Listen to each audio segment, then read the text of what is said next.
Now, those are the activities of our TLSC. And next, I'd like to talk about the MOOC in Osaka University. We joined edX in March last year, and we are in the phase of developing the a course. Now, Osaka University.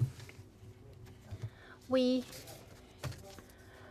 of the reasons of developing MOOC is to of course, based upon the Osaka University teaching and research, we want to develop the course and share it and offer it to the students worldwide to attract more students.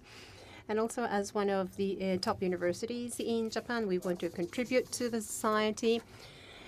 And of course, having said that, this is highly cost requiring. So by this content we produce for MOOC, we want to utilize for the on-campus teaching to improve the learning of our students. And also another aim is that using this opportunity, we want to organize a structure to produce contents within Osaka universities. So far in Osaka-U, we did not have any section to support the teaching and support content production. So we want to create this opportunity and organization to do this and accumulate the know-how within Osaka.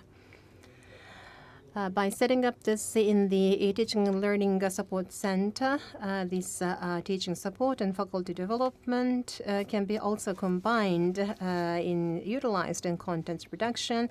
We are now preparing for this, and the first course will be the immune system offered by the Immunology Frontier Research Center. This is a promotion video.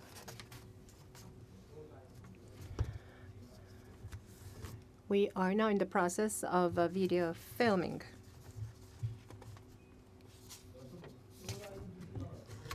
Now, this is the omnibus, not the teaching material itself. So we have about 6 teachers joined in part 1.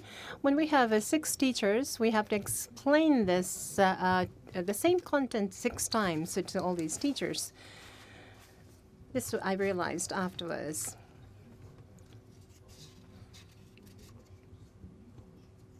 Focus on acquired and innate immunity.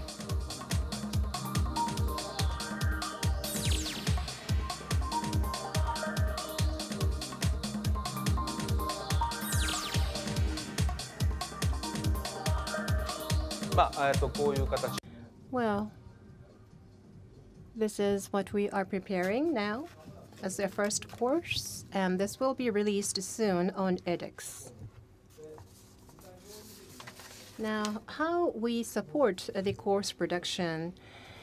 Within the TLSE, we have the material production unit, and we support the course design, video filming, test production, English proofreading, and copyright management. And the faculty also is involved proactively. And the edX, as was introduced as an open source. And within Osaka-U, we have the open source edX. And so that the teachers who do not offer course on the edX are can freely utilize and view this, have access to these courses. Osaka-U have 3 campuses.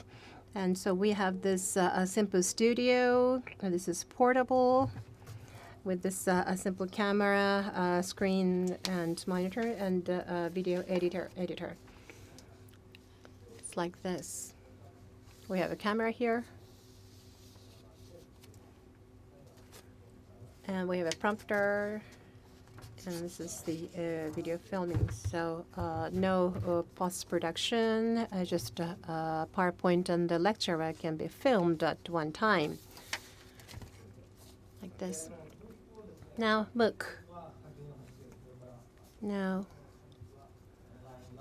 the online learning is the essence of MOOC, but within the Japanese universities, the faculty's interest is not deep enough, and the penetration is still yet to be improved. So we, Osaka University, have 2 approaches, top-down and bottom-up.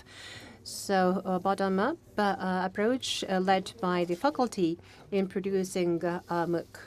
So I believe that both approaches have to be best harnessed to make a very good approach. So top-down university, a top-down approach, the university decide to develop course for the MOOC and have a budget for this.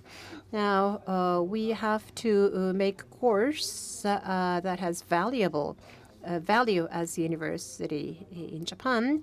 And also we have to take into consideration the cultural background as a university in Asia. As Dr. Iyoshi said, this is an open course, but it has to be adapted to the national situations around the world. And in order to do this, the MOOC and open education activities have to be supported strongly by university. Now, on the other hand, bottom-up approaches. The faculties cannot start MOOC all of a sudden on one day.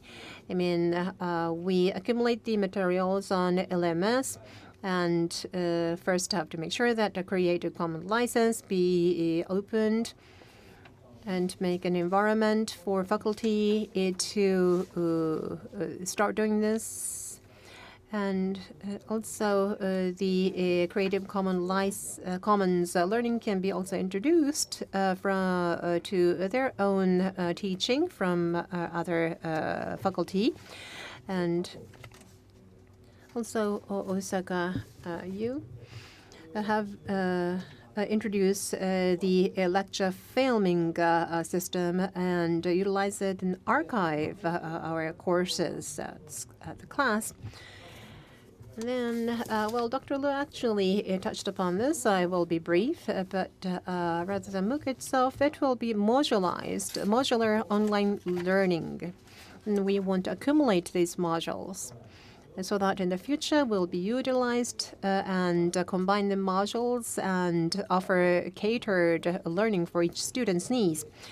And as Professor Mino said, we have to collect the data and analyze this data. To do this, we need to make sure the open sharing, and also we need a system and mechanism for us to be able to utilize the private information, personal information of students, and we have to be able to combine the knowledge of people from different fields and professions. Thank you very much for your attention.